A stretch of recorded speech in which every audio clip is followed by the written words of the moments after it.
What's up, you guys? Welcome back to my podcast, All Things Health, the show where we do all the research so that you don't have to.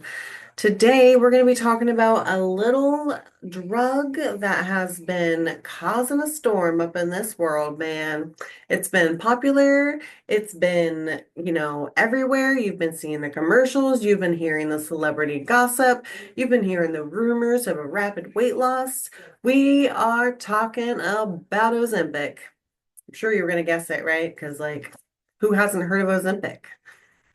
Well, we're going to do a deep dive and we're going to, shake things up, see what we can get from it. In about 2017, Novo Nordisk released Ozempic as a medication designed to treat type 2 diabetes. Doctors were super excited about this. Patients were so happy that they finally found something to help them. And then something unexpected happened.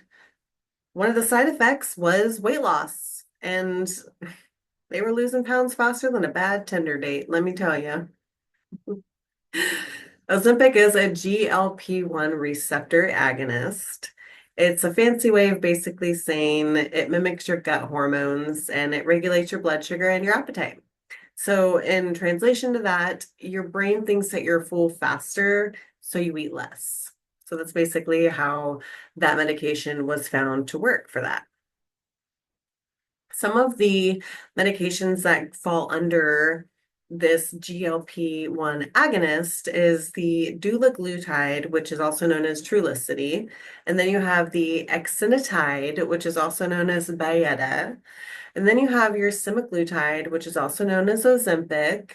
And they have cousins, which is the Ozempic has cousins, which is Mounjaro and then Wegovy.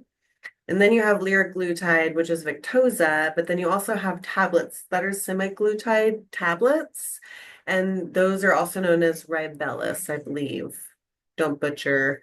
I mean, even if I butchered the word, don't come for me, please.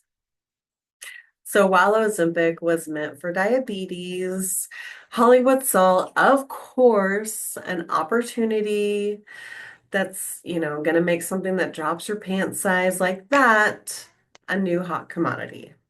So then you started hearing all the rumors about him. You started seeing all the commercials. You started wondering what the heck they were talking about, right? Because at that point, only people who could really afford it or have diabetes could get it. It's becoming a little bit easier to get now, but most of the time, it's about $900 a month, and it will be covered by your insurance if you have a diagnosis of diabetes. So the Ozempic boom came, and that was the moment that Ozempic went from like the diabetes med to Hollywood's most kept secret. And that was basically like the A-listers. They were going to red carpet parties and they wanted to lose weight right before that. So what were they going to do to be able to lose weight super fast? They were going to get Ozempic. In 2022, a shortage began, which it was such a high demand for this drug that it was just so many people were getting it so fast that even diabetes patients were playing Where's Waldo with their medication.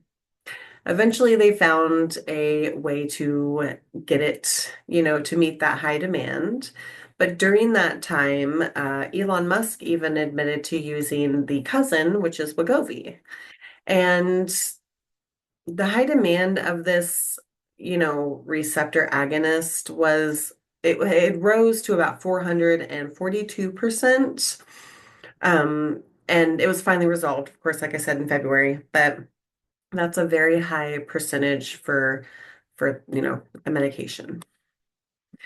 Now let's talk side effects. So usually with a medication, there's a side effect. There's probably not one medication that I've ever heard of where there's not a side effect. And one of the side effects would be nausea. because you're going to feel queasy at first. And there's a lot of medications that can cause nausea, and there's other medications that can be prescribed to you to help you with your nausea. And you can also get some discomfort in your stomach because your stomach's taking time to adjust. And then, of course, change in appetite, which, let's be honest, that's kind of the point. We're hoping that we're not wanting to eat as much, right? But I do want to talk about the recent studies that were highlighted for potential risk in with the Ozempic and other GLP-1 receptor agonists. It's particularly concerning the bone density loss in women.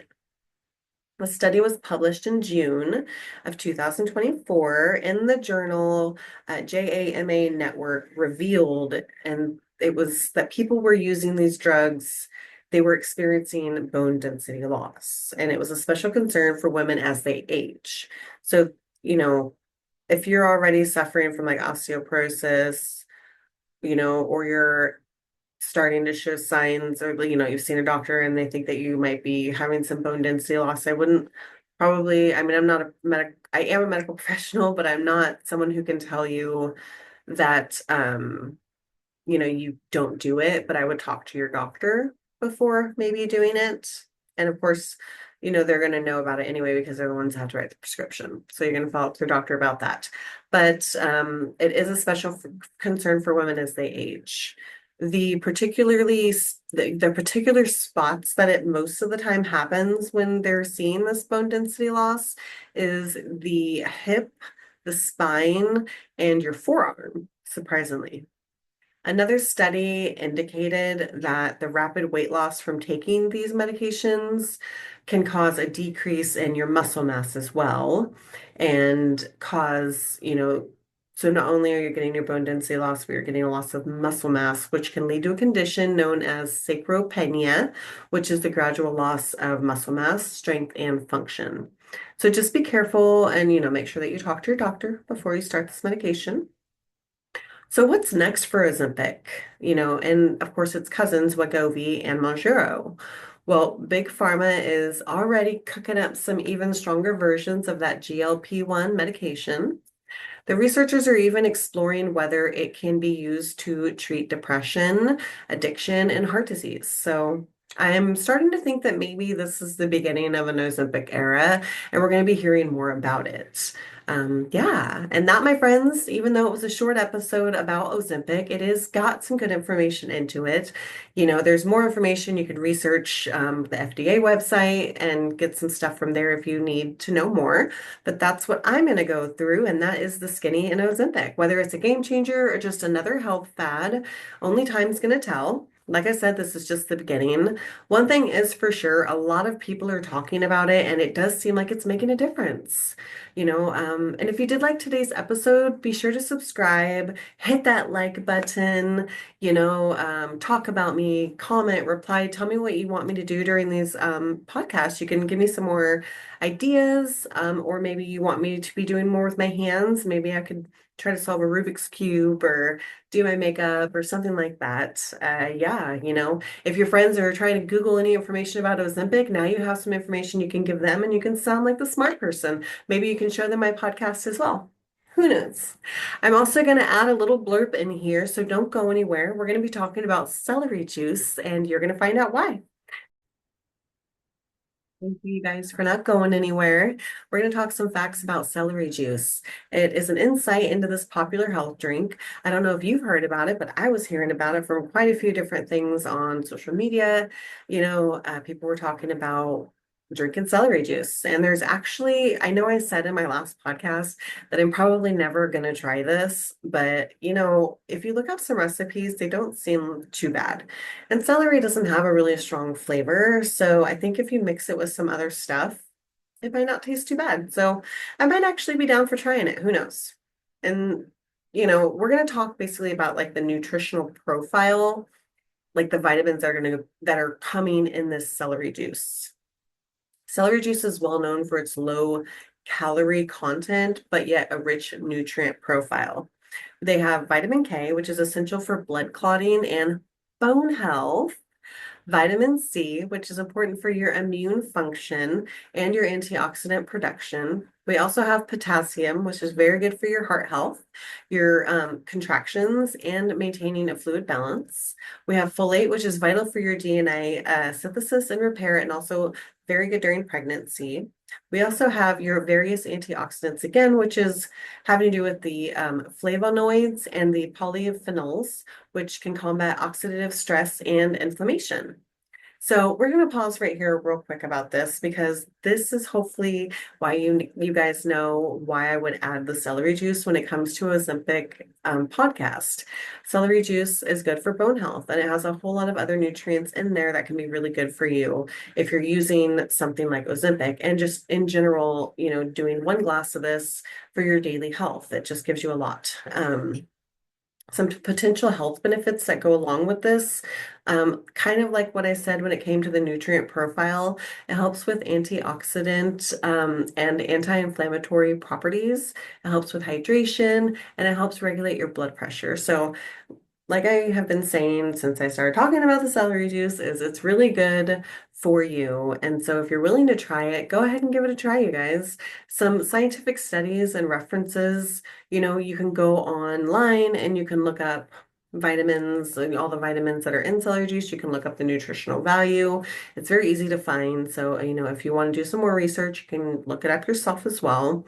Make sure that you drink it in moderation because excessive consumption can lead to unwanted side effects, digestive discomfort and an imbalance in your nutrients. So, also make sure that you're preparing quality. So, don't just throw stuff together. Look at your ingredients, look at mostly organic is the best, of course, and drink it up because it's good. Celery juice is a nutrient-packed beverage. It offers numerous potential health benefits. It is important to approach the consumption and moderation, be aware, and, enjoy. Thank you again, you guys, for sticking with me and listening about the celery juice. Try it. Let me know what you think. Comment on here after trying it. Look up some recipes. Maybe you can comment some recipes you found. I didn't include any recipes in this. I should have, but I didn't even think about it until now. So I hope you guys enjoyed this. I will talk to you next Monday. I don't have a topic yet, so maybe you guys can also comment some topics that you want to hear about. That'd be great. I can do some research so that you don't have to. Thanks, you guys. Have a wonderful Monday and a great rest of your week.